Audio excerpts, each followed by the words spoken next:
Welcome back, football fans, to another episode of Necessary Roughness right here on the Bite Size Sports Network. As always, I'm your host, John Boyd, joined by my co-host, Nick Winograd. And today we have a special guest, Green 80. He and I met on Twitter, just talking some ball in some threads and some replies.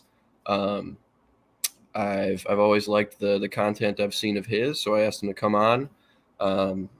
And we're going to talk definitely some Seahawks, but we'll get started with the rest of the NFL. We've actually got some full regular season predictions for you. Each of the three of us went through on playoffpredictors.com, and we've got our thoughts now that the schedule's all the way out and released. But Green 80 is a self-proclaimed couch GM, also has a YouTube channel. So I'll let you kind of start off with another intro, let the people know where they can find you on certain platforms and the kind of work you're doing. So go ahead. Yeah, man. I appreciate you guys for having me on too. I mean, yeah, man. I didn't think I'd be doing something like this. Like you said, you just found me on Twitter. Sorry about that. But yeah, I'm representing 12s North up here in Canada. So, like I said, I'm a couch GM. I just sit on the couch and yell at the TV and think I know what I'm talking about or pretend to know what I'm talking about. That's the best way to do it. Yeah. But yeah, you can mainly find me on Twitter, Alligator Divine. It's out there on the screen on the bottom there. I only just started doing the YouTube, but yeah, you can just search Green 80. I think it's like at Green-80, and you'll be able to find me on YouTube. But yeah, man, go Hawks. Sweet. Yeah, I checked out some of those videos, just some Seahawks breakdowns. And we'll definitely talk plenty of Hawks on the back end of the show. I'm really fascinated with that division this year. So I'm very interested to get your thoughts on that a little bit later. Nick and I, along with our other co-host, Michael, who couldn't be with us today, last week we went through some contenders and pretenders across the NFL, and I picked 6 teams for us to talk about. A pretty interesting conversation. And now that we've gone through this entire prediction thing, going through the whole schedule, I wanted to revisit that topic and see if any of our feelings have changed on those teams at all, if any of those are reinforced, and kind of where we stand now that we've seen their whole schedule laid out, where their bye falls, home and away games, all that kind of stuff. So I had some context to those initial thoughts anyway. So we'll start with the AFC Vikings. I mean, the Chargers. And this was a team that I've been banging the drum for a little bit this offseason. It's that time of year to do so for the Chargers, Last year it was a big hype train as well. Super disappointing playoff loss, of course. But even going through the schedule, I think I sort of landed in the same spot. I do have them winning the division, and we'll talk division winners going forward. But I think this is sort of the year that, in the regular season anyway, that they finally take the West crown. And that's just hoping they kind of stay relatively healthy. But going through this exercise, Nick, where did you have the Chargers ending up going through their schedule? I believe I had them I had them at 12-5, and I had the Chiefs at 13-4, winning the division. So I was gonna ask you, do you still think the Chargers are winning that division? Because every time I look at the rosters up and down, I can't see it happening. Even though we both want it to happen, and obviously we're throwing the Chiefs in this AFC, but. Yeah, I have the Chargers at 12-5. I was going back and forth whether they're going to go 12-5 or 11-6. I think 12-5 is a good fit there for them. And I believe that I also had them win a playoff game as well. So. Gotcha. I actually had 12-5 for them as well when I went through it. Green 80, where'd you land on the Chargers when you went through this exercise? You guys are gonna hate me, man. I had them at 9-8, man. Oh, okay. I'm like you guys, man. I've been rooting for the Chargers to kind of give Pat Mahomes a run for his money, but every time they get there, like you said, they kind of just fall short. Can Keenan Allen stay healthy? Can Mike Williams stay healthy? But I think they added Quentin Johnson, didn't they? Yep. Yeah. So that could be a slept on. I think that's a trio that potentially isn't being talked about enough, really. Hmm. But I don't know. If their schedule in that division, I just had them going 9-8. Yeah, I hear you. And then that's not crazy far off, you know. I mean, for example, I had KC and the Chargers splitting those 2 games. If KC takes them both, all of a sudden that's flip those two. It's 12-5, 11-6. KC wins the division. And yeah, if they get bit by that injury bug again, it could very, very easily be a little closer to 500. The way you prefaced that, I thought you might have them at 7-10 or something. But yeah, I mean, I could see it. They just have such a rough string of luck the last. I mean, the Rivers years as well, but even more recently, especially with health. So that's not too crazy to me. The next one is the Kitties over in Detroit. This was one that, so you guys ganged up on me when we did our division winner predictions pre-draft. You guys had the Lions taking the North. I still think they're probably a year away, but this draft class in particular this year, if last year's draft class is healthier this year, they might not get so gashed against the run. Aleem McNeil missed some time last year. He's their nose. So, I mean, that'll definitely help. They finished 9-8 last year. I have them going 10-7, making the playoffs. But I'm not quite there with 12, 13 wins, really taking the division. But I think they'll definitely be in the mix. Nick, how many wins did you have for Detroit? So, so we're going over it, right? And I said that the Lions would take the cake, and I wasn't going based on my consciousness wasn't like, oh, I see now they're like 10-4, now they're 11. I was just going by the games, and I was like, let's find out what happens at the end. Mm-hmm. And I realized that like halfway through the year, or like 3/4 through the year, Lions were like 11-2, and I was like, oh my god! I was like, whoa, like, because it would just be crazy if they were. And they ended up finishing 12-5, and so did the Vikings, and the Vikings were better in the division, so the Vikings won the division. So yeah, all right. The Lions winning it, as a prediction. According to my other prediction, I guess the Lions are not winning the division. I don't know, but they're going to go 12-5. Okay, Green 80, where are you at on the Lions? This is one I'm kind of biased on because I've been seeing all over Twitter. Every analyst has been ranking the Lions over the Seahawks, and it's kind of rubbing me the wrong way because, like you said, I think they're still kind of a year away of being a real contender there. I had them going 9-8. I like the additions of Emmanuel Mosley and C.J. Gardner. That'll help out. The Jahmyr Gibbs, I think, pick was a little. I mean, he's a great player, but I think they're just still kind of a year away from there. I forget what I had them going in the division. I had them going 4-2 in the division, though. So, okay, that's pretty solid. Yeah, they'll be in the mix. They'll definitely be in the mix. Right. In the NFC, 9-8, you might be in the playoffs, right? Right. Yeah, and I mean, I'm kind of with you there, though. Like, I feel like a lot of, especially like the national media, has just been crowning the Lions for really since last season ended. And I'm with you. The Vikings won 4 more games than the Lions last year. And, all of a sudden it's the Lions division to lose. And I'm like, whoa.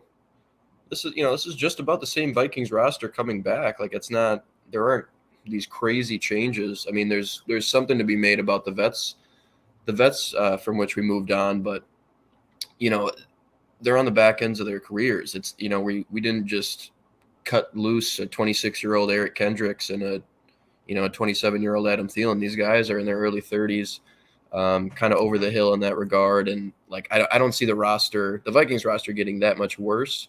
I think the Lions improved, but I don't know if it's that much. Like, I wouldn't put them over the Seahawks quite yet either, personally.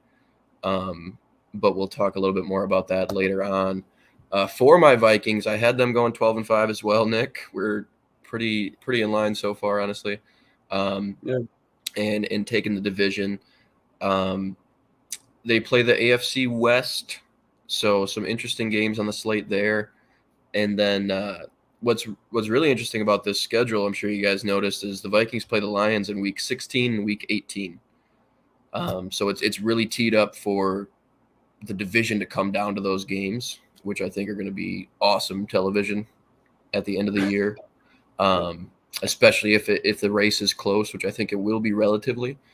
But I had the Vikes taking the division by a couple of games, and I guess I know your record there, Nick. Green 80. Where are you at on the purple?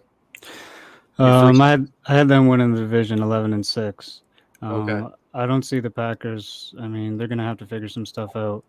So really, it's between the Vikings and the Lions to me. And just looking at the rosters on paper, I mean, the Vikings roster looks like they've had a stacked roster for years almost. Every year you look at their roster, and it seems like your offense is loaded. Maybe the defense isn't as loaded, but definitely a loaded offense. So I had the Vikings going 11-6. Yeah, and Addison could be a massive addition to that offense as well, if he really pops year one. The Ravens are another interesting one because, at least we were all kind of mentally preparing ourselves to be low on the Ravens this year. I feel like, we were all like, well, Lamar is probably not coming back. Doesn't sound like they're going to pay Lamar. And then all of a sudden we get these breadcrumbs and it's like Odell is signing there. And you're like, okay. All of a sudden Lamar comes back on that massive deal he negotiated himself. And all of a sudden this roster looks pretty solid. In my opinion, though, the defense has really taken a step back from what we're kind of accustomed to with Baltimore, at least from a personnel standpoint. The age of a guy like Marcus Peters, losing a guy like Chuck Clark, who they used in a lot of really interesting ways, coming downhill as a safety, as a blitzer in the overhang. And they're a little thin up front too. Calais Campbell gone. So I'm a little lower on the Ravens actually. I had them going 9-8. But that did not make the playoffs in my predictions. So I'm going to jump out and back in. Looks like I froze. Pretty classic. But Nick, where are you at on the Ravens? I'll tee you guys up, and hopefully I'm back in a minute here. Yeah. So for Baltimore, Grenade, I got Baltimore going 12-5. Earlier in the year, I had them at like 9-1. And I was like, again, same with like Detroit. I was like, there's no way like I can like that. Some teams they start hot out and then it kind of demoralizes them in a way just because they're going crazy like that, and then other teams kind of have they have a target on their back a little bit, so they ended up in 12-5 in my predictions, and then the Bengals actually won the division at 13-4. So what do you have on the Ravens? I had them 13-4. I think you had Odell there. You had somebody like Zay Flowers. I think that'll hopefully, give Lamar Jackson kind of some new juice over there with the Ravens. What he said about the defense, I agree there. The defense, they lost some key guys that have been there for years that have been kind of almost staples in that defense. So I think their defense definitely will suffer, but I think, we see a part of the passing game we haven't really seen from Lamar before. That's just me.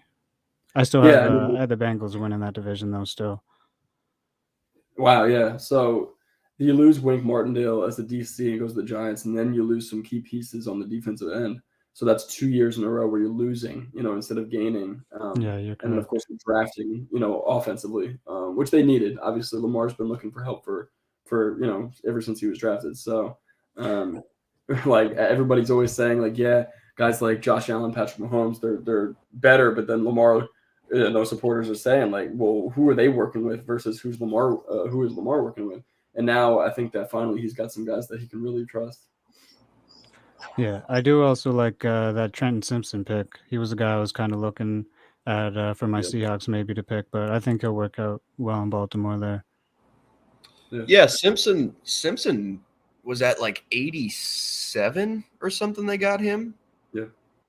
it's so Baltimore to just be like, oh, this guy's still here. All right, like Kyle Hamilton just fell to him. Like it's Yeah. always how these drafts go for them, where they're just like, seriously, all right, best player available, sure. Yeah. I think he'll be a pretty good complement to Roquan Smith. A real knife in the run game.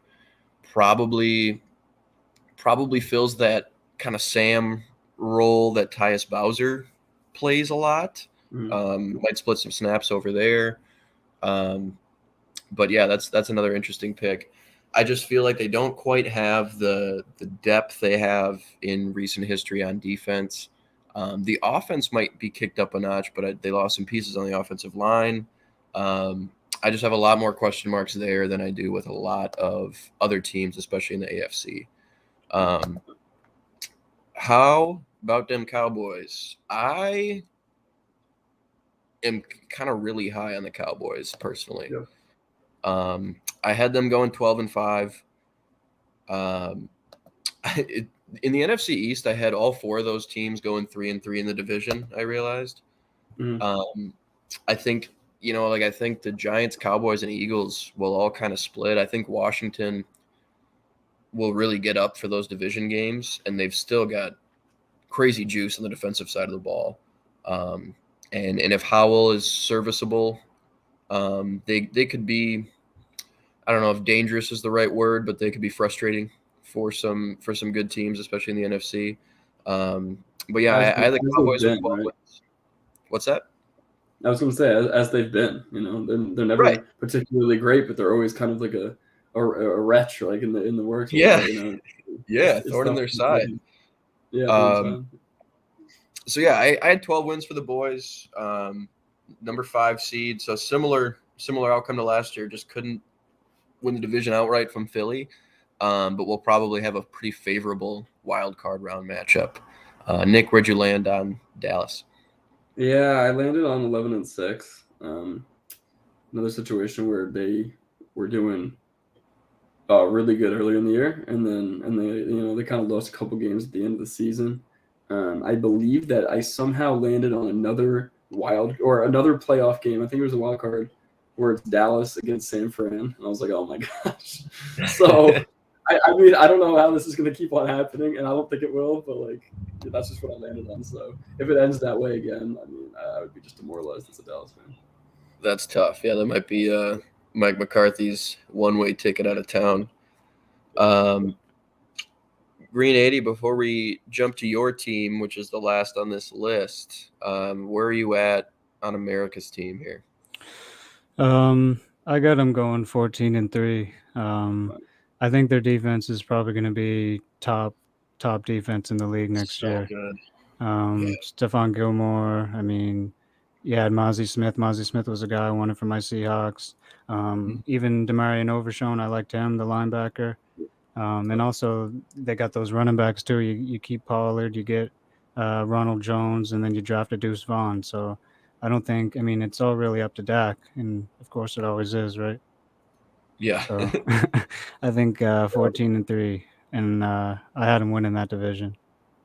Wow. Yeah, I was really close. Like I got kind of like we were saying with the Lions, Nick. I got 3/4 of the way through their schedule, and I was like, "Ooh, I might have to find a loss or two for these guys." Like exactly. I was super high on Dallas going through that schedule, and yeah, Green 80. I know you were big on Mozzie Smith throughout the draft process.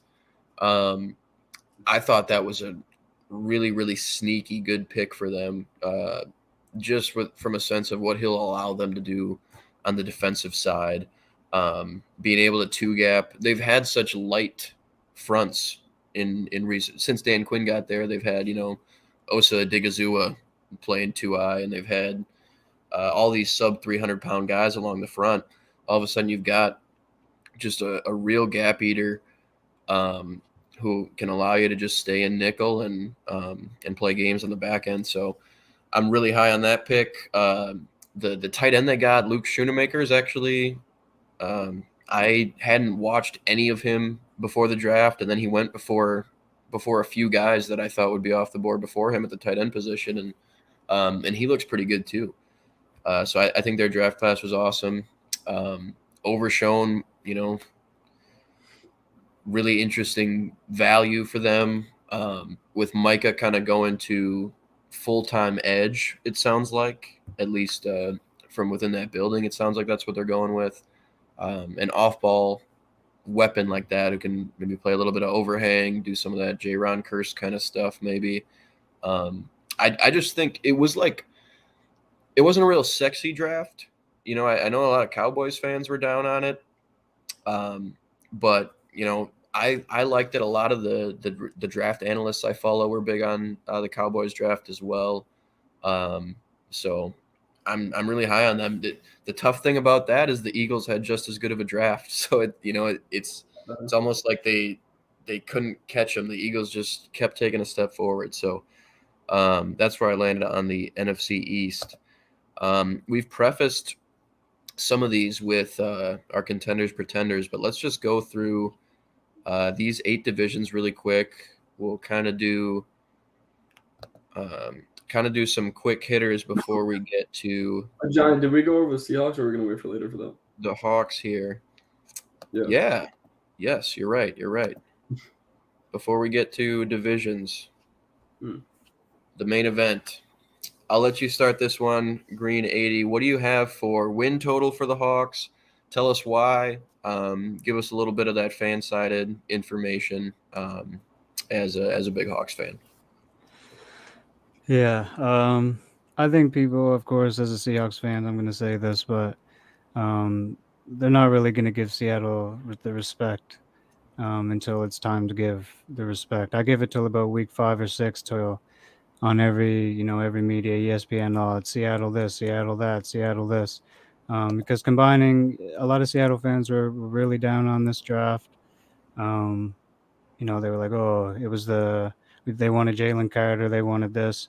And it was kind of like a shock to most of the fans that we didn't draft Jalen Carter, or at least address the interior of the defensive line right away in the draft. That kind of threw people off, I think. But I have Seattle going 13-4 on the high end of this season. And I know that's kind of a crazy turnaround, especially with the schedule. But if I look at the team as a whole, it's not a bunch of stars. It's not, superstar 99 overall.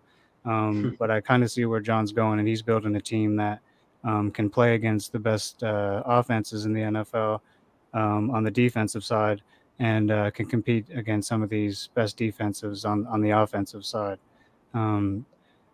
So the 49ers, I think the 49ers are going to take a step back this year. I mean, that's saying a lot. That's the 49ers. So what does that really mean? But I think their O-line got exposed by the Eagles. Brock Purdy's got no elbow, so something happened there.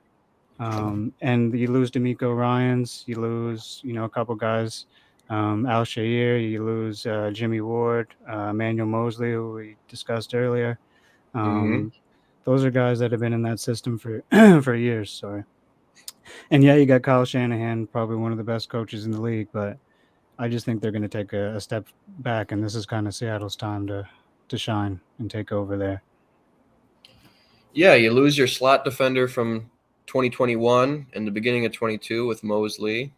And then the guy who took his place in the slot was Jimmy Ward after that injury, and you lose him as well. So obviously they've had pretty good luck, cycling guys into that role. And I mean, they've gotten away with Ambry Thomas on the boundary. Like, they haven't had these big name corners until the Charvarius Ward signing, and he's still a little bit under the radar, not quite a household name, I wouldn't say. But I think there are some concerns there. They got, the talent might even out with the Javon Hargrave signing, but you're right, they got a lot thinner in the front seven. And I don't know if they really replenished that in the draft. So I'm much lower on the 49ers right now. I mean, even outside of the quarterback question. I mean, if it was a surefire Brock Purdy's healthy, he's starting, I'd probably feel the same way. Even if it was, hey, Trey Lance is the day one starter, he's our guy, I'd probably feel the same way. And the amount to which that's like up in the air, even with like Darnold in the QB room, is like, okay, what's going to happen here? When I was going through their schedule, I had more wins for them later in the year just because they always seem to kind of figure it out. But I actually have the Seahawks over the Niners as well in that division. So that's a good segue as we jump into division winners. We'll do the AFC first here.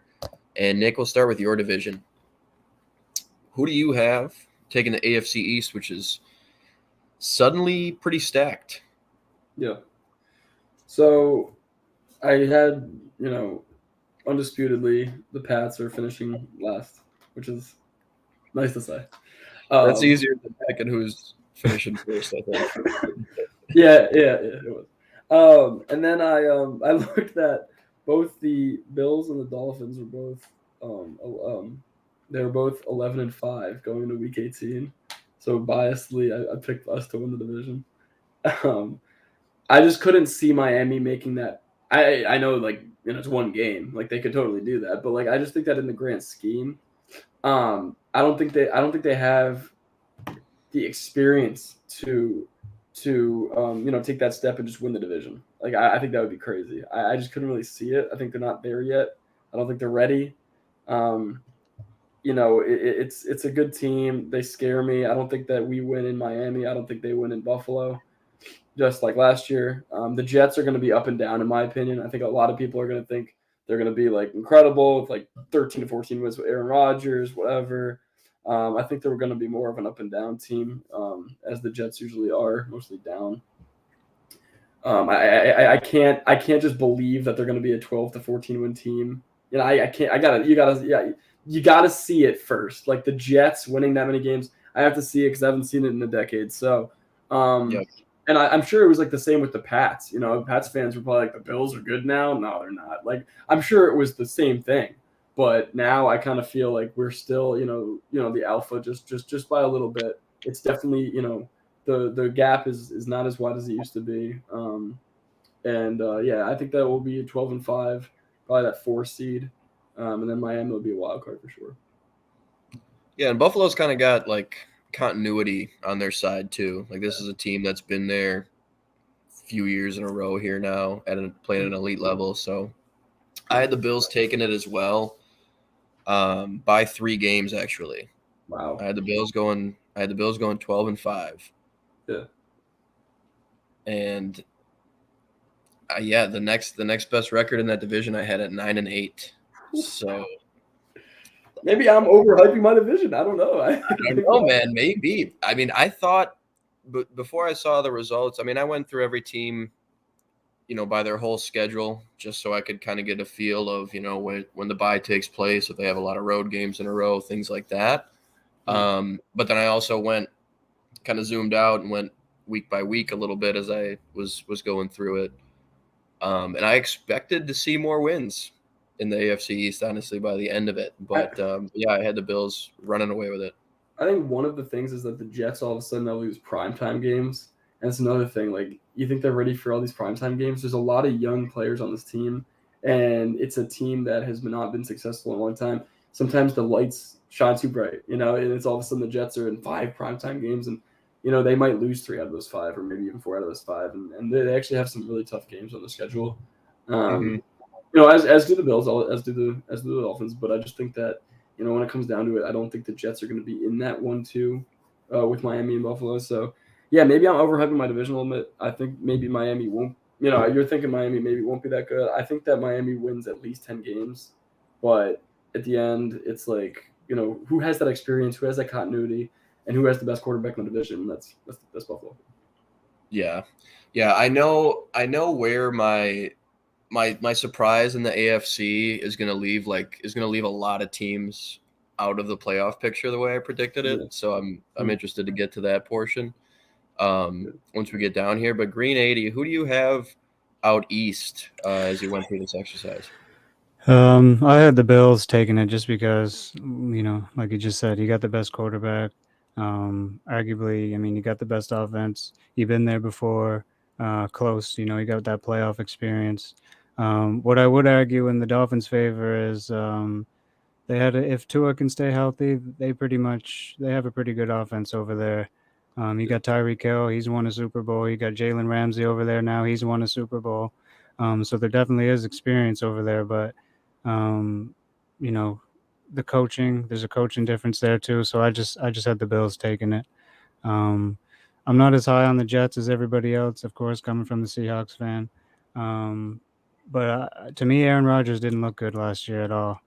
I mean, not to say he fell off or anything, but he didn't look like Aaron Rodgers we're used to. So until I see him look like Aaron Rodgers he used to, then okay, then you might have a 12, 13 win team there. But even then, that team's young. So in my opinion, I think Robert Sala's job, if they don't make the playoffs this year, his job might be on the line there. But yeah.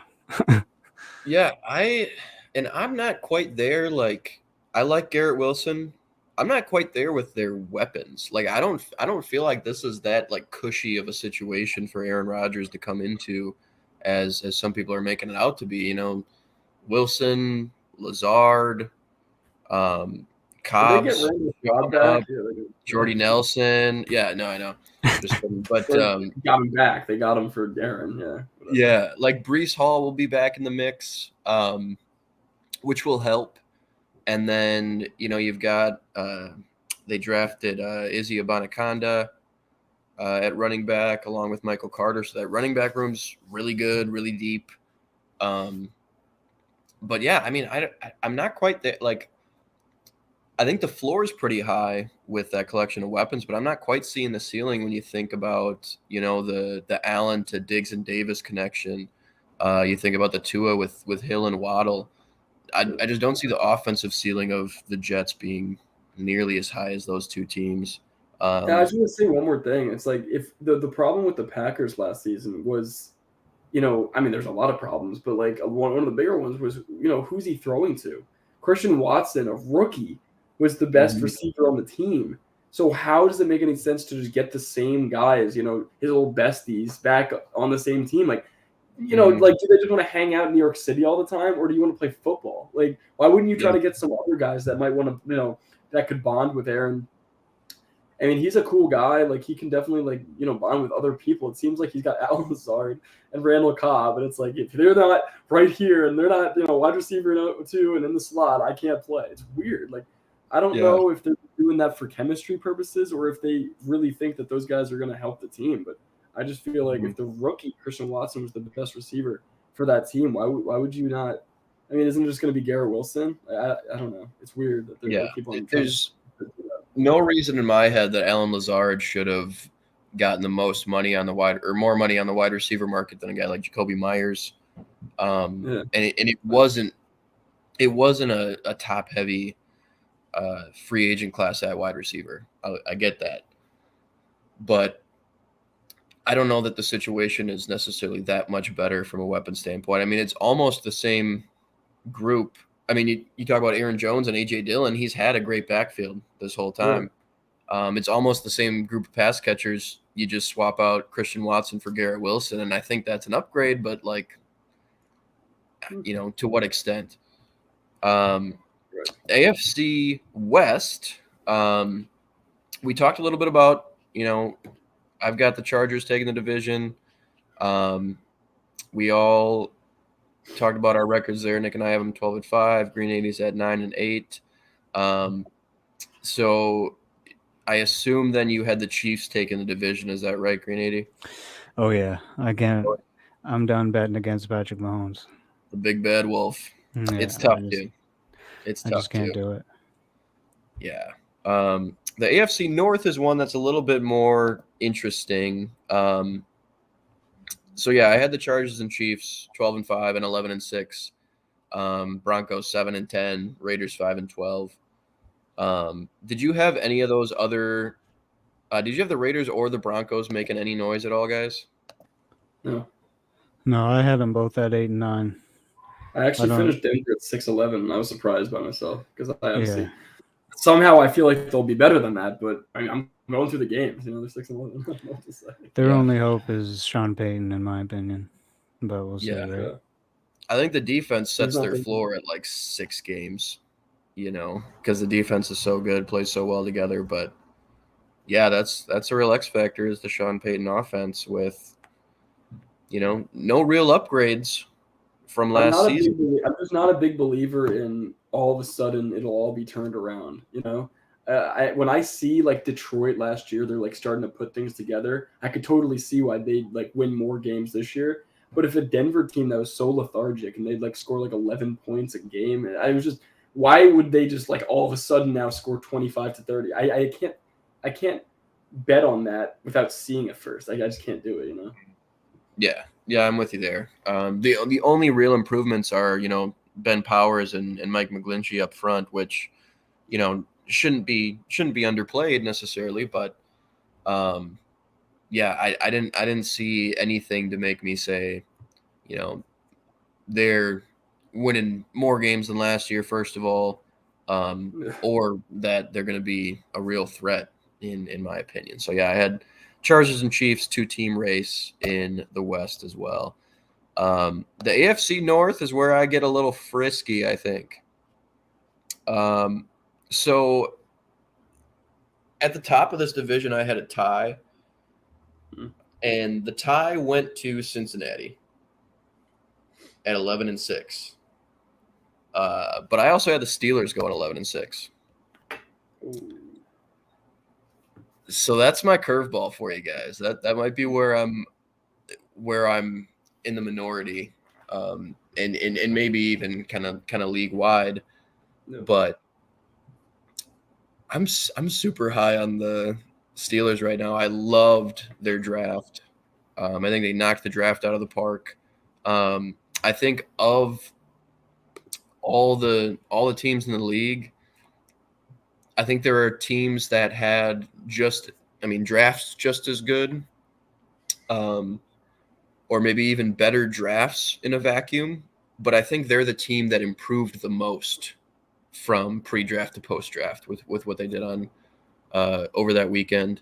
I love Joey Porter Jr., legacy pick. But then Keanu Benton, I think, is going to be huge on that defensive front. They get their guy at tackle on the offensive side. They're building that picket fence.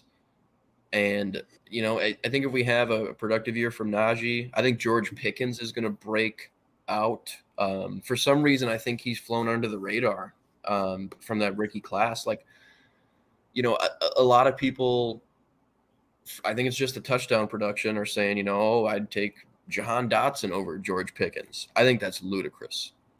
Yeah. Some of the catches we've seen George Pickens make, if you just watch a George Pickens highlight reel, you'd think it's 6-7 years of footage. He made all those insane fucking catches in his first 2 seasons in the NFL.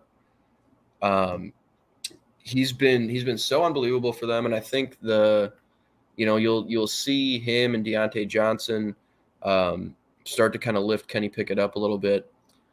And it's only 2 more games than they won last year, and they were not a very good team last year, frankly. So I'm rolling with the Steelers. I've got them making the playoffs, not quite winning the division. But those are my 2 playoff teams from the North. I have the Ravens and Browns both going 9-8. Green 80, where did you land on the AFC North? I think it's a really interesting division that could go a lot of different ways. A lot of people probably have bet the Bengals winning it, but outside of that, I think any of those other 3 teams could make the playoffs. Yeah, I had the Bengals winning the division. I didn't realize it till now, but I had them going 16-1. Obviously, they're not going to go 16-1. I just wasn't paying attention, but that's just how I was on the Bengals there. You get Orlando Brown, Miles Murphy, who I think in reality should have been a top 15 pick in this draft. He slips down to 20, whatever you get him at. You had a running back like Chase Brown, get Jordan Battle. So you're not really worried about losing Jesse Bates. I had the Ravens and the Bengals probably going to the playoffs there. I am high on the Steelers. I did have the Steelers going 11-6, so nice. You got that going there too. There we go. I didn't think I'd have anybody. Yeah. Did they add Allen Robinson? Yes. Wide receiver? Yeah, so you add Allen Robinson to the mix, and they also drafted Darnell Washington. So, like you said, all those guys you added and Darnell Washington. Mhm. Come on, they're gonna. I think they're gonna find something over there. Yeah, they'll be interesting, I think, for sure. Nick, how'd you come out on the AFC North? Yeah, so the Browns are not relevant in my opinion in this division this year. So I'm just gonna get that out of the way. I keep on getting like the worst teams out of the way. I just want to like move it aside. And then so the Steelers, I have them I think at 10-7, and then I had the Ravens go 12-5, and then I have the Bengals going 13-4. Okay. I like me and Green and just talked about it. Like the Ravens, I mean, this is the best brand of receivers or / weapons that Lamar's had in his career. Yeah. By far. And I think that they're guys that he's going to be so ecstatic to play with. You know, he's finally got his contract; doesn't have to worry about it. He might even, dip his toes back into that MVP conversation. And if he's even remotely close to it, this team will win over 11 games. So I got the Ravens, making the playoffs as a wild card. And as Green just said, he had them at 16-1. When every time I see their logo, I'm like, they're not losing. So I don't blame you. Like they're an incredible team. They could have gone to the Super Bowl 2 years straight. So they were very close. I have the Bengals winning it with 13 wins, but Baltimore close second. Yeah, I think the Bengals are going to be sick again. Green 80 touched on the loss of Jesse Bates, Von Bell out the door as well. But, you've got Dax Hill, who can play some free safety. You bring in Jordan Battle, who can play strong. And all of a sudden, like, you've got this young duo at safety where, there's going to be a drop-off. You're not getting, all-pro center fielder Jesse Bates out there. Right. But, I think those guys will be able to grow with this defense. Lou Anarumo, one of the best defensive minds in the game, still coaching that defense. So, yeah, I mean, if the tiebreaker went the Steelers' way, I might have found another win for Cincy just because I don't really see them losing the division. But I think the Steelers make it as well. AFC South might be another clean sweep as we go through this one. I think a lot of people are on the Jags. They're like minus 290 or something to win the division, I think last I looked. And probably the best roster in the division. Definitely the most – it's tough to say the best quarterback because there's a couple new ones in there. But definitely the most complete, most proven quarterback in the league or in the division. And I think they added some pretty good pieces in the draft as well. Obviously, Calvin Ridley will finally be available for them this year. So that's a huge upgrade. And, I think it's, I think we're looking at James is a Titans guy. But so I think a lot of people are on the Jags. I'm really interested to see how the rest of the division shook out for you guys. Green 80, I'll start with you. Who do you have winning, especially if it's not the Jags? And then how did the rest of the division look? I definitely had the Jags winning that, but that division definitely wasn't pretty. I think pretty much every team besides the Jaguars is in the down, kind of let's see what we got and let's reload and rebuild here. But I had the Jaguars going 6-11.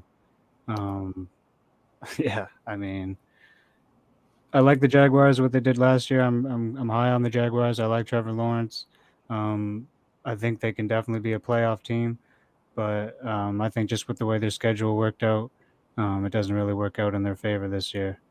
And the Colts are in complete rebuild mode. The Titans, to me, are in complete. I mean, they need to figure it out. I mean, maybe Will Levis is your guy, or Will Levis. I did like their Skoronski pick, so that is a good pick for the way they want to run the ball.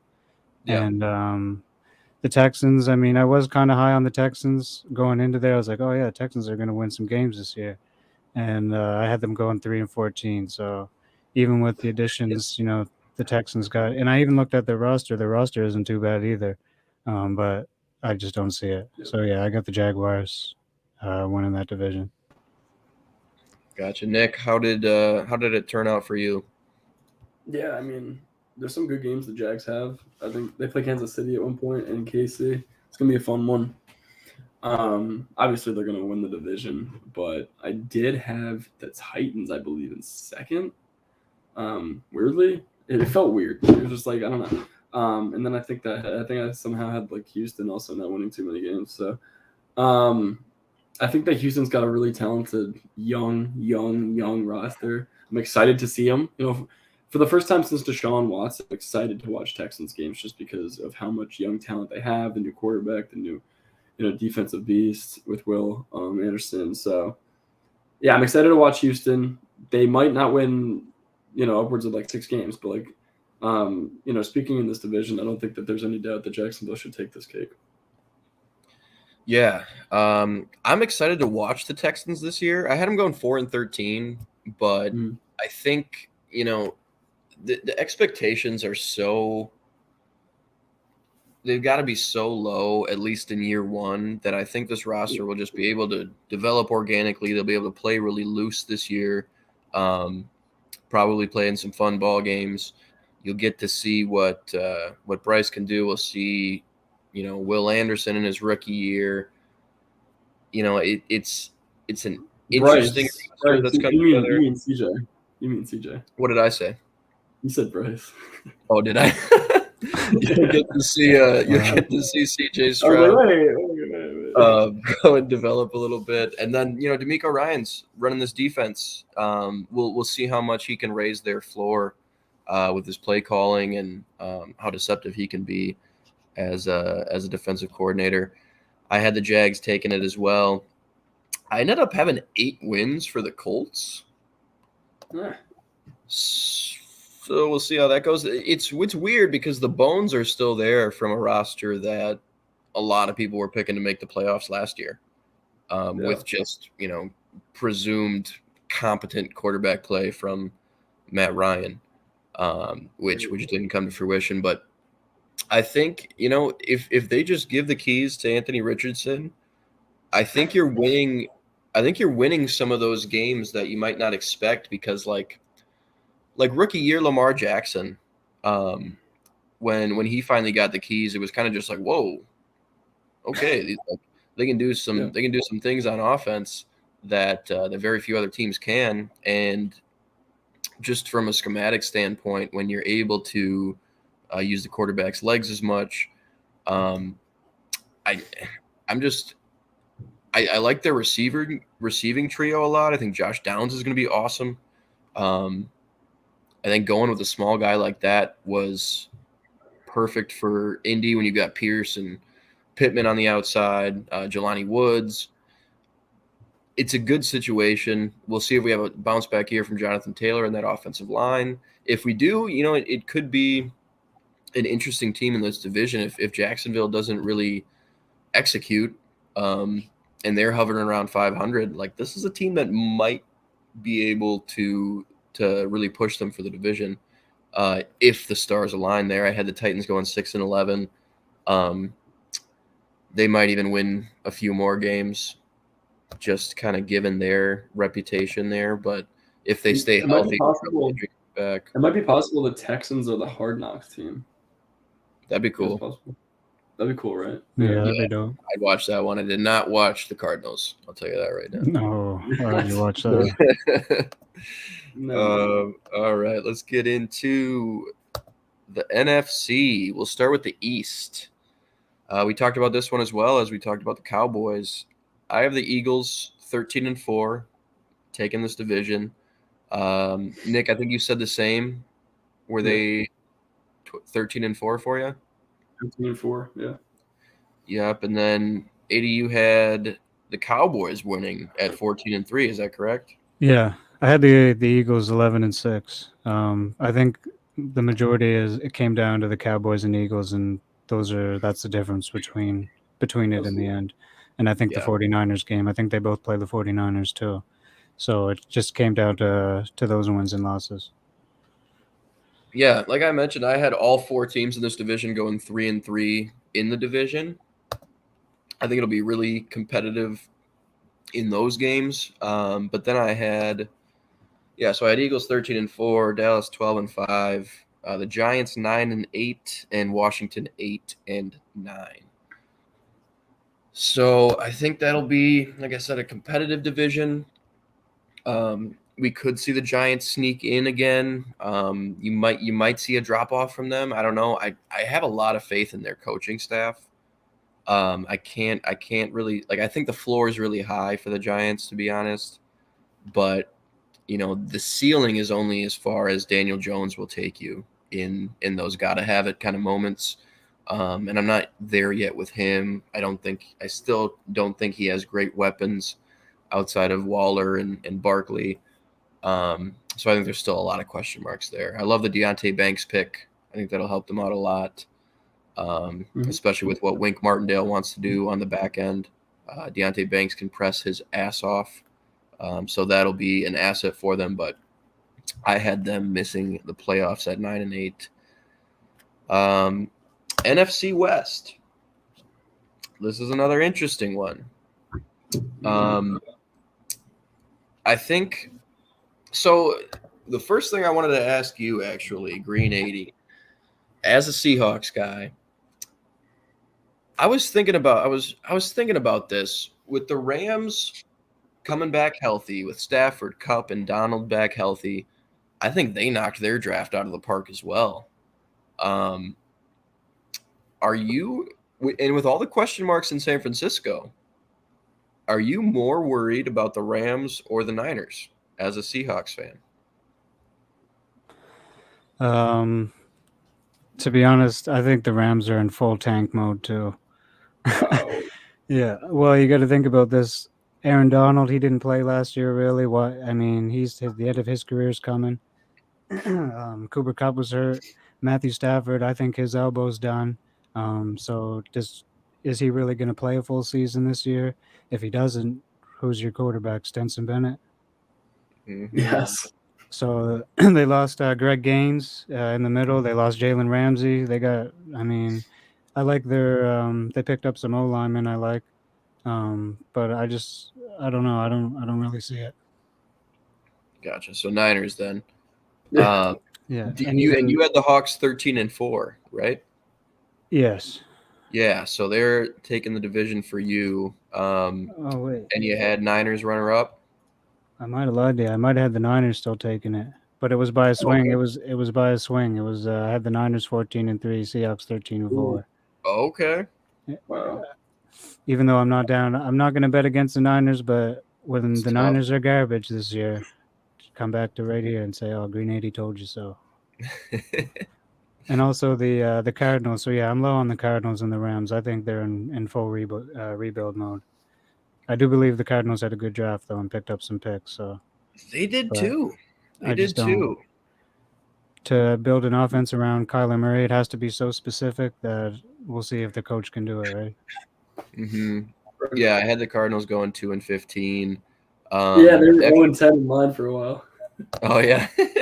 Yeah, I was like, let's get them a win. They can't go 0-17. Yep. And then I actually had the Rams 8-9. I feel like they're gonna hang around for a little bit. I think they'll be a little rejuvenated.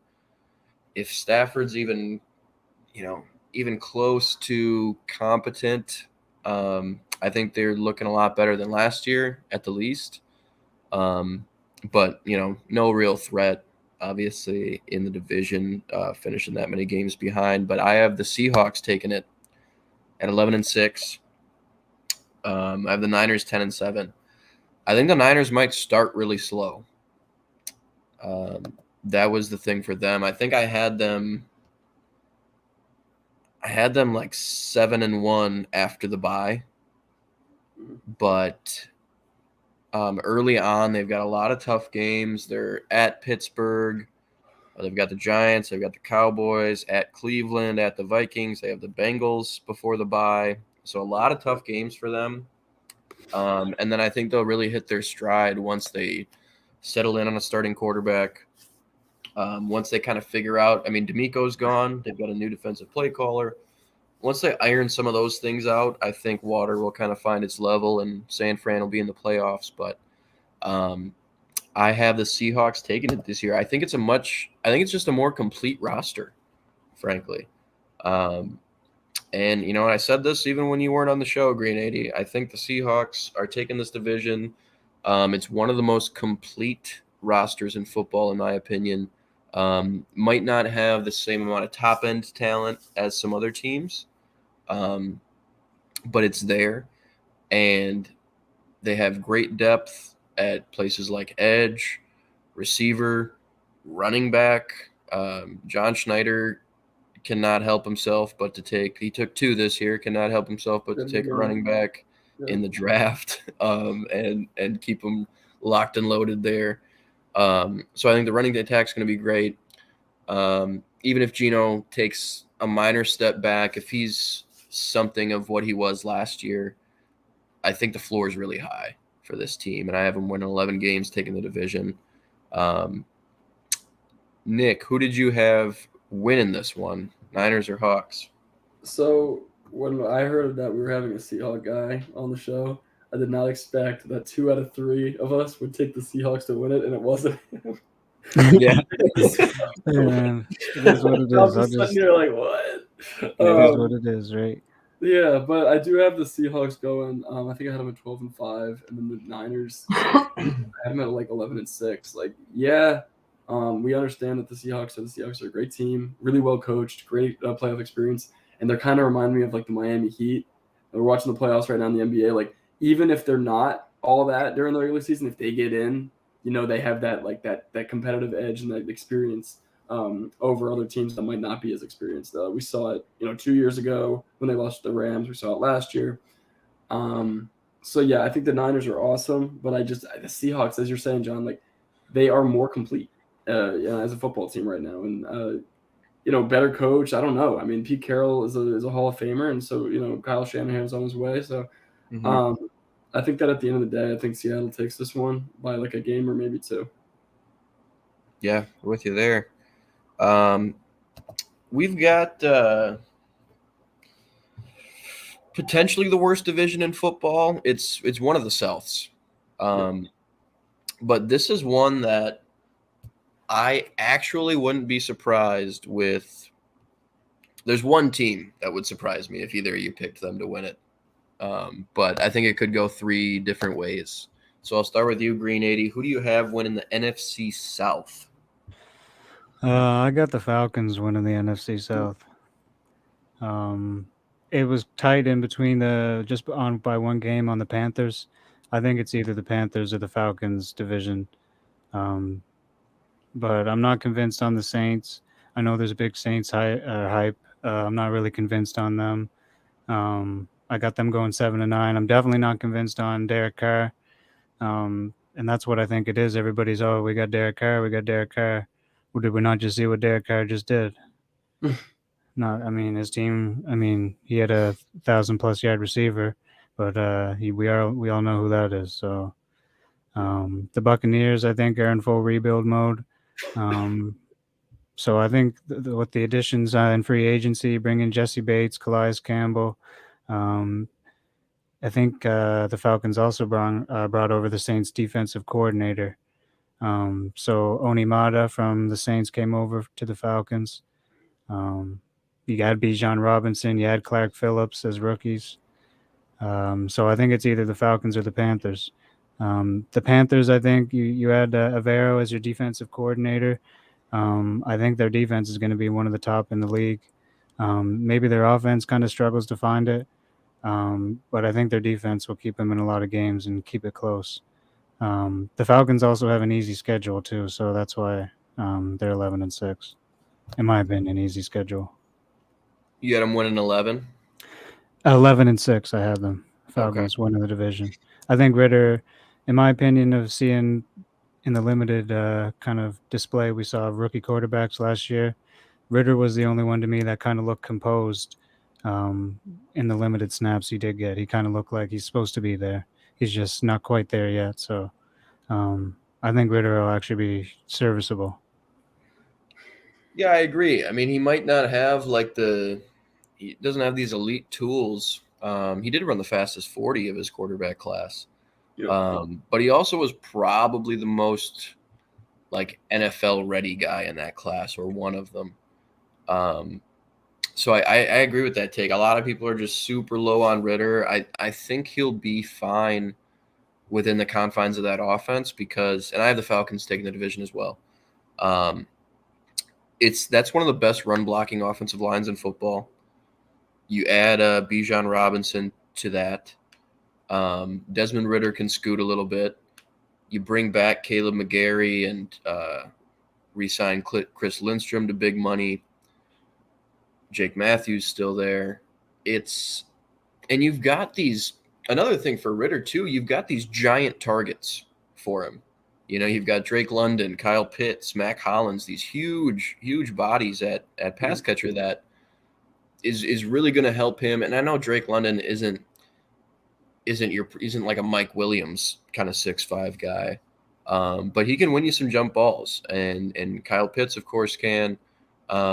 You just got big targets, and they're going to be running the ball really effectively. Tyler Algier's still there, 1,000 yards last year. You know, I just feel like that formula is so, like, it's kind of why I thought the Panthers were going to pull the division out of their ass last year, the way they were running the football. And I have the Panthers and the Saints just right on their tail there. I have the Panthers 7-10, the Saints 8-9, and the Falcons 9-8, sneaking out with this division. I don't think anybody's necessarily good in the division, you know, but one of them's going to make it, and I've got the Falcons. But I think it's going to be really contentious, going to come down to the wire, and it's going to come down to the interdivision games. So I had the Falcons going 5-1 in the division, and that's kind of where the hairs were split. Last but not least, we've got the NFC North. Nick, I'll start with you. Are you still on the Lions here to take the division after going through this? So I'm not. I've changed my mind. I do have the Lions and the Vikings having the same record with 12 wins. Oh, that's right. Yeah, but I do think that the Vikings will be better in the division, like maybe 5-1, and maybe the Lions go 4-2, and that determines it. You know, obviously I said the Lions. I think I was kind of just wishful thinking in that moment. You know, Mike kind of looked at me, and I was like, "Hey, let's just go with Detroit to spite them." But like, you know, when I went through it and I see it, it's 12-5, 12-5. You could go either way. I think I said that last week as well, but Minnesota, I think they have more experience. Detroit, they're very good, and as I was saying earlier, like they have that, you know, that it factor with all, you know, Jack Campbell they got, and Dan Campbell as the coach. He's gonna you know, make sure that team is upright. But Minnesota having that experience, I just think that, you know, the wide receiver duo could be, you know, one of the best in the league. So you already have the best receiver in football. You add somebody that's it's going to be a really, really incredible offense to watch. So I still have them taking the division. Yeah, I've got the Vikes too. 12-5 for me. And Green 80, remind me how many wins you had for the Vikes up north.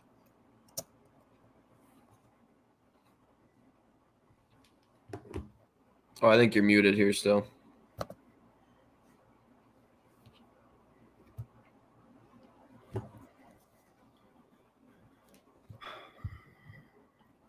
Dante? I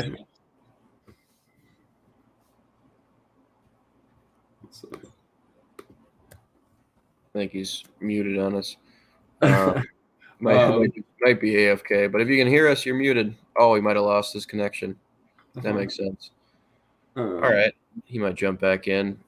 Right now, I'm just kind of going through my predictions, and I'm going to pull up.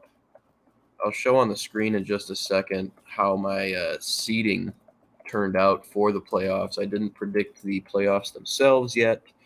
We'll save that for next show, but it's going to be some interesting matchups in the wild card round for sure. Oh yeah, no doubt. You know, when I was looking at it as well, I was like, oh man, like some of those, it's playoff football. It's like I love watching it. Wild card weekend. It's just every single game seems to be, you know, on its coattails. It used to be so good. So I'm excited to. Yeah, wild card weekend is the best. It just sucks how quickly there are so few playoff games. Like you watch the NBA playoffs, and it's like 4 Yeah. Like, yeah, and then NFL, it's like, yeah, the big wild card weekend, you get the 6, and then it's 4, and then all of a sudden it's championship week, and you're like, there's 2 games before the Super Bowl. God, maybe they should do 7 games. Yeah, Let's just do it. It'd be insane. Hey wild. Josh, I know you got beat up yesterday, but we got game 2 tonight. Yeah, right. Yeah. So here's my NFC, Mm. and Yeah. let me know how that differs from yours as you look at your like final standings. So yeah, I also had Philly 1. Let's see, I guess that would make also Vikings 2 with 12 wins. So 13 wins, 12 wins. And then I think I had the Lions because they also had 12. That's not possible. I don't know what I'm talking about. The Seahawks won the division, so they get 3.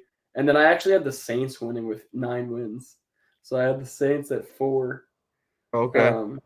It was a week 18 game, and they were both 8-8. And it's Atlanta in the Superdome for the last game, and for no other reason than it being home for the Saints, I picked the Saints to win it.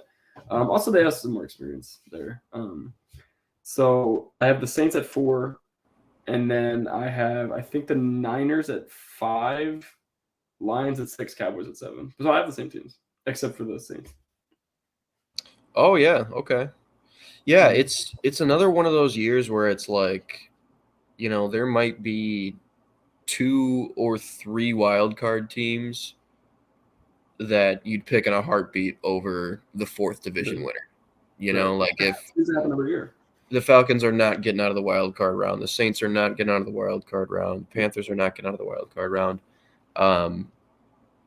The AFC is a little different, I think, this year. We've got the Jags winning. The South, I think they could actually make some noise in the playoffs depending on how things shake out. Unfortunately for them, in my prediction, they drew the Chiefs round 1 in the 4-5. So maybe not this year. That's brutal. But Yeah. I thought it was cool how it shook out with Bengals Steelers in round 1. And I would have Chargers Dolphins. And then I had Bills with the 1 seed. Do you have – are you pretty similar with the teams involved outside of the Steelers? I know you have Ravens probably with one of those wild card spots. Yeah, so I have the Ravens. I definitely have the Dolphins. I didn't at all have the Bills for the 4 in my thing. Oh, wow.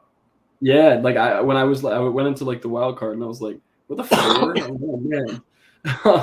Like I had us beating the 5, I think, and then I'll save it for next week. But yeah, so I had Bengals as the 1, Chiefs as the 2, Jags as the 3, Bills as the 4, and then I had Chargers or Ravens, Chargers, Dolphins. Gotcha. Yep. Yeah, I was just thinking about Zay Flowers, and I was like, oh, I got to get the Ravens in here somehow, but I stuck to my guns on the Steelers and the Finns. Like, so the Dolphins, I had the Ravens and the Browns and the Jets all 9-8, as well as the Dolphins. The Dolphins were the one that had the tiebreaker in this thing, one way or the other. So, I mean, that's kind of how I feel about that 7th spot. I think it could go to any of those teams. I wouldn't be surprised. But yeah, I'm really high on the Steelers this year. And in your scenario, the Finns traveling to SoFi, that'd be a great game because they're not scared of the heat. Like they play in the heat. Like I feel like that'd be a great game. That really would be. Yeah, no, all these matchups are getting me psyched. The one that is not, the one that's, would make me want to. What, Niners Vikings? It's Niners Vikings. The 2-7. Oh Christ. I would be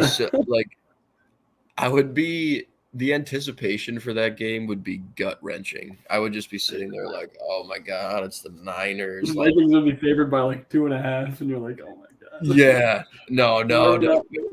Yeah, exactly. And it's just like one of those teams, like come January, they're just going to win in the trenches. And the Vikings, that's one thing they haven't done. I think the offense got better even. But one thing they haven't done is shorn up the trenches. the defensive interior. I mean, it's Harrison Phillips and Dean Lowry and Chris Tonga. It's just not an ideal group. And I feel that's similar to the Seahawks, actually, Green 80. Like that's the only spot on that roster as well that I'd point to and say, well, this might be a cause for concern later in the season when you've got Eagles, Cowboys, Niners kind of teams late in the year, is that defensive interior. And that worries me more come playoff time than it does in the regular season for both of our teams, actually. But in this one, the Seahawks would draw the Lions. So, you could get your comeuppance for all those people picking the Lions over the Seahawks this offseason. Yeah, we can't be having that. Yep. We can't be having none of that. But for what you just said about the interior, specifically about the Seahawks, we kind of, I don't know, you're kind of right about that. We're about one or two guys that away from it, but guys like Miles Adams last year kind of showed flashes of being able to kind of play that 3-tech spot. So maybe he's a guy that can step up there, but you're definitely right. Mario Edwards, I think we signed the other day. Not your starter, but a guy you can rotate in. A big pickup that I think a lot of people are sleeping on is Draymond Jones. So that guy, you can line him up anywhere, and he's going to wreck the game. Yeah. Yeah, I love Draymond Jones. We can kind of close on a bit of a Seahawks deep dive kind of while we're on the subject here. And I want to get your thoughts here, Green 80, on just kind of,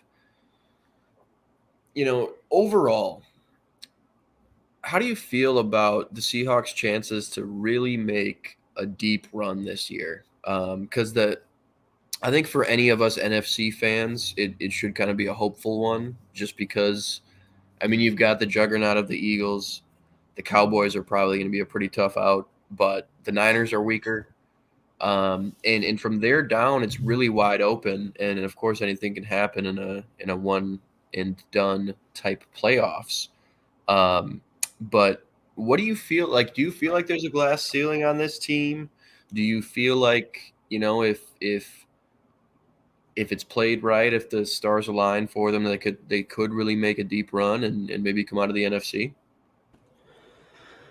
Yeah, but it'll depend on, the players that were here from the previous year, mainly on defense. How well have they really adapted to this new scheme? Because what it was is Seattle's been getting dotted up and just gashed for years just because Pete's been coaching the same stuff for years and hasn't changed it because he just refuses to change it. But now he's starting to, I'm starting to see more 2-4-5 fronts from just Pete's just switching it all up. But last year there was a stretch, that 4-game win streak we were on, where we were stopped. We played the Giants. I think we held Saquon Barkley to 57 yards. And then, of course, we played Josh Jacobs, and he runs for however many he ran. But during that 4-game win streak, we were pretty good against the run to where, teams had to throw against us. And when they were throwing against us, Tariq Woolen was picking the ball off to where they said, okay, we're not going to throw at him anymore. Now, if you say that, okay, well, now who are you throwing at? Devin Witherspoon, who I made a point the other day, and think of this what you will, I guess. PFF had him graded higher in his last year of college than they did Sauce, right? So, I mean, arguably you're picking up the best corner in the draft. And again, arguably from last year, you had somebody who should have won, Defensive Rookie of the Year, but we won't talk about that too much here. So, I mean, I think in his first 5 games, I think it was. Yes. Like that. And I mean, yeah, you can say it's just luck. They're throwing the ball. He's a rookie, but I mean, they're throwing the ball and they figured out he's a rookie. Don't throw it at that one. So, I mean, it just really depends on, are the Niners just gonna, rinse and repeat and just get new bodies in there and keep the train rolling? And can Pete finally put all this, develop all these guys and put them together and deliver what I think is going to be a defense, not even talking about the offense, but a defense that's really going to surprise people. The offense is just, I think Geno fits well in the Waldron offensive scheme. Geno's a guy who plays well on schedule. He's a guy that, okay, where are you going to be? Okay, boom, ball. and adding a guy like JSN as a guy to where you can do whatever you want coming in out of the slot. In the NFC West, you see it's called the Debo package, I guess, where you put a running back and a receiver in the backfield, and those guys run option routes. You could run that with JSN and guys like Kenny McIntosh. But I'm not worried about the offense much as I am worried about the defense for sure. If the defense can figure it out and even be average against the run, I think the secondary is probably one of the best secondaries in the league. So, I mean, yeah, I think we have a shot to be a contender. But that's just, that's me, Seattle fan this, Seattle fan that. I think by next draft, 2024, if everybody's not talking about Seattle being a favorite to really contend, to go to a Super Bowl, I know you're just talking about, go to a deep run. I think we can win a playoff game or two this year. But by 2024, if John Schneider has another draft like he did this year, I think you should be talking about Super Bowl. Yeah. Yeah, it's not that it's a crazy pivot from Russ to this iteration of the team, and it was just by smashing back-to-back drafts, and all of a sudden, this roster. We talked about how complete of a roster this is, and I mean the Gino playing the way he has helps for sure, but even outside of that, I mean, if we were talking Drew Lock or any sort of middling, high end backup QB, I think we'd still be talking about this team making a little bit of noise just with how good the rest of the roster is. I think we'd feel similarly to how we do about San Fran, in a sense, just because the rest of the roster is so good. The Waldron offense is, something that is pretty easily operable. It's not a lot of crazy stuff. The way Shanahan is pretty QB friendly. I mean, there's a lot of stuff going on between the ears for sure, but it's not, the quarterback isn't asked to, sit and spread and air the ball out and read the entire field all game. Excuse me. But with that draft class this year, another question I have for you is, who are you most excited about out of all these rookies? We talked about the defensive interior. Add a guy like Cam Young to that mix, who can probably play some 3-tech for you. You even add like Mike Morris out of Michigan, might play some 5 along that front. And then Derek Hall, I think, was a huge steal in the second at edge and adds to another really deep group. You mentioned Kenny McIntosh out of Georgia. Who out of these guys really catches your eye and, has you thinking, I can't wait to see this guy in the field? That's a hard one. I think Mike Morris to me, he has the highest quote unquote unknown potential of what he could be. Because if Mike Morris, if he can kind of learn how to play that inside position, and put it all together at his size and with his, athleticism, he could be a special type of player. And kind of putting that inside, I'm excited to see Cameron Young, because he's got that grit that Seattle's been missing on that defensive line for so long. To me, what it looks like is Cameron Young he's pretty much the leader on that Mississippi State defense in the middle. So he was pretty much, everything went through him. So if we can bring that to Seattle, just like Mike Morris as well, he was a leader on that Michigan defense. And one thing I noticed about a guy we were talking about earlier, Mozzie Smith, whenever I was watching Mozzie Smith, Mike Morris was right there with him pretty much every time on the highlight tape. So to get a guy like Mike Morris potentially in the 5th round, for him to be, work out and start maybe by year 2, or maybe even, he's that guy right now. We'll see, I guess. But I'm most excited to see what he can turn into. Yeah, 6'6", like 290, something like that. So, I mean, just a awesome frame. He said at draft, he said he's 295, and wow. Seattle picked him. But he said in college he played at 298. So I think he might be 300, 305 come week 1, something like that. Yeah. And even if he's 300 pounds, look out. Yeah, definitely. I mean, and he could really set the edge for you. Can penetrate from like anywhere from a 3-4 eye 5 technique, I'd assume, on that Seattle front. And he's a guy too who might, if he becomes a starter, he's a guy who could probably stay on the field in nickel as well, and rush from the inside. Super versatile kind of guy. I'm glad you brought him up. Obviously, Devin Witherspoon. That could very quickly become the best cornerback duo in the league, or one of them. If Devin Witherspoon bursts onto the scene quickly, he was obviously such a stud in college. You've got Kobe Bryant in that mix. Quandre Diggs and Jamal Adams on the back end is probably in the best safety duo conversation. So I mean, from the top down, yeah, that secondary is awesome. What Derek Hall will add to the edge room is going to be great. And I think this is another class that Schneider just knocked out of the park.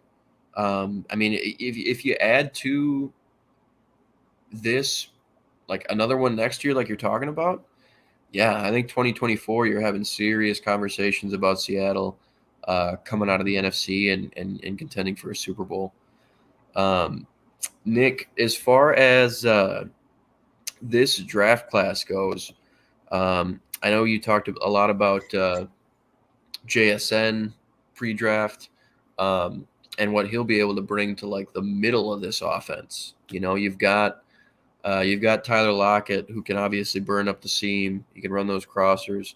DK, your true X, just insane athlete. But for these intermediate routes, for those options, those choice routes out of the backfield, I think JSN will add a very valuable element to this pass catching group.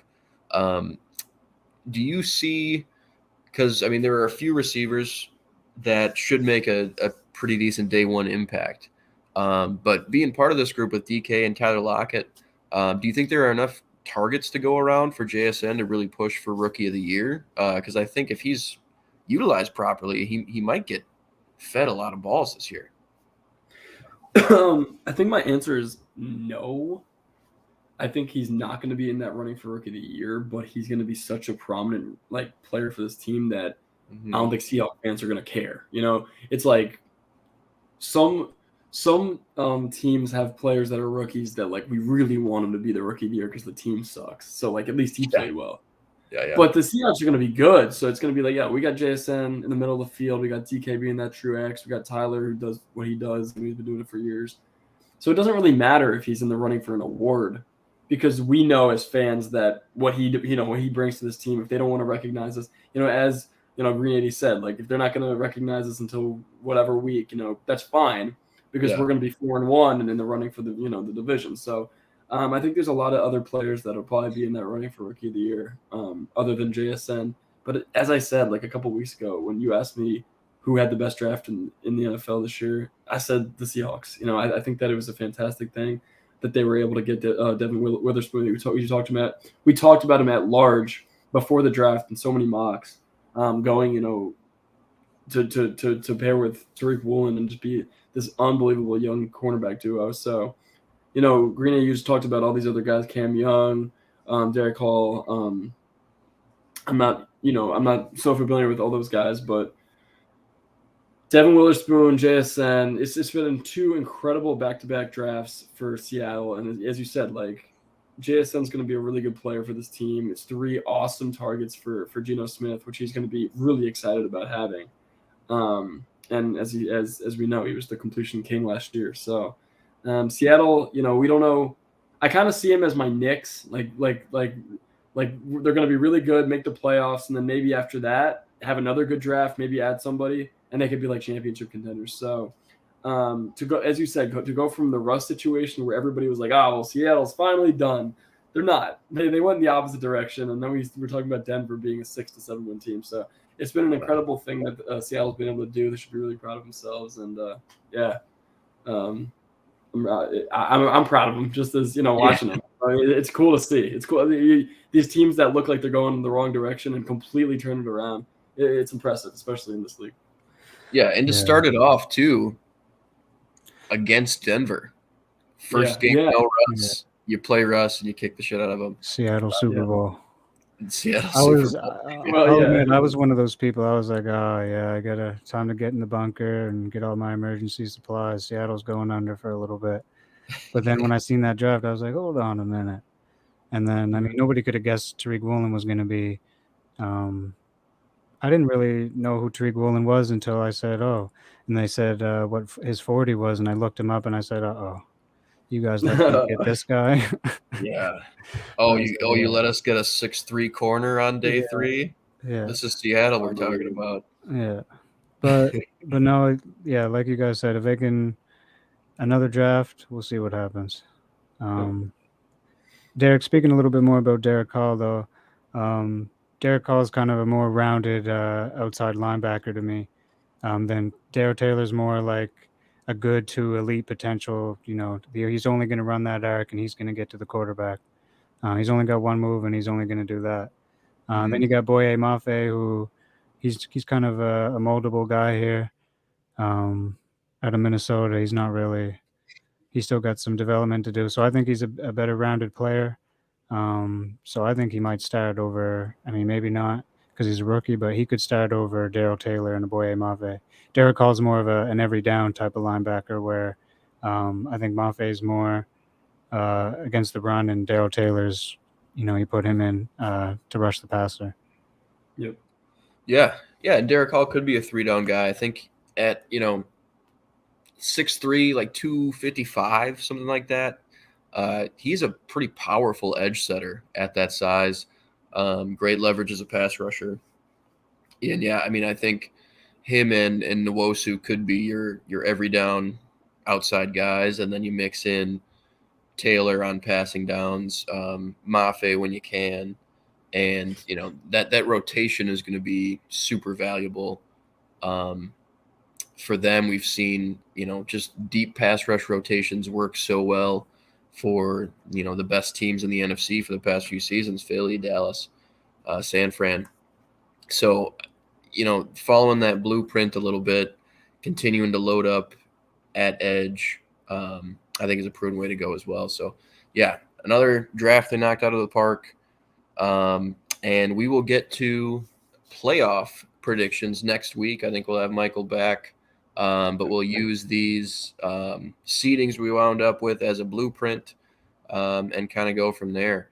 So Green 80, thanks so much for joining us. This has been great talking ball with you. I appreciate you, man. Yeah, man. Let the people know again where they can find your work before we sign off here. Yeah, so if you want to see more Seahawks propaganda, you can follow me on Twitter. It's at @AlligaryDivine. Or you can just go to YouTube, Green 80. Yeah, there it is. There it is. I was going to say all that, but yeah, it's just in brackets in my name there. Or if you just go to YouTube, Green-80, my Twitter and everything's linked there. But no, thanks for having me on. I appreciate it. I never really honestly thought I'd be doing something like this, but I had a good time. But no, yeah. Good. I'm glad, man. Yeah, we had a blast. Yeah, definitely wouldn't mind having you back on. So just give us a shout. I might reach out to you as well, especially if like some Seahawks news drops or something like that. But yeah, this was a blast. You all can stay tuned to the Bite Size Network. We've got 3 more live shows coming this week. We've got Another Damn Fantasy podcast tomorrow evening, Wednesday. We've got The Bounce on Thursday, talking NBA playoffs. Conference finals is kicking off tonight. And then on Friday, we've got The Rumbles of Red with Trevor Steinbacher talking a little bit of the defending champ, Kansas City Chiefs. And then you, of course, can find us back here every Tuesday night at 9/8 Central, just talking football. And we've also got our little brother channel, Dweeb. You can find some of us nerding out about other things outside of sports on there as well. Some movie reviews, some Star Wars stuff. all types of nerdery. So stay tuned in, turn that bell notification on so you never miss a live show like this. And thanks for joining us, everybody. You can see us next week.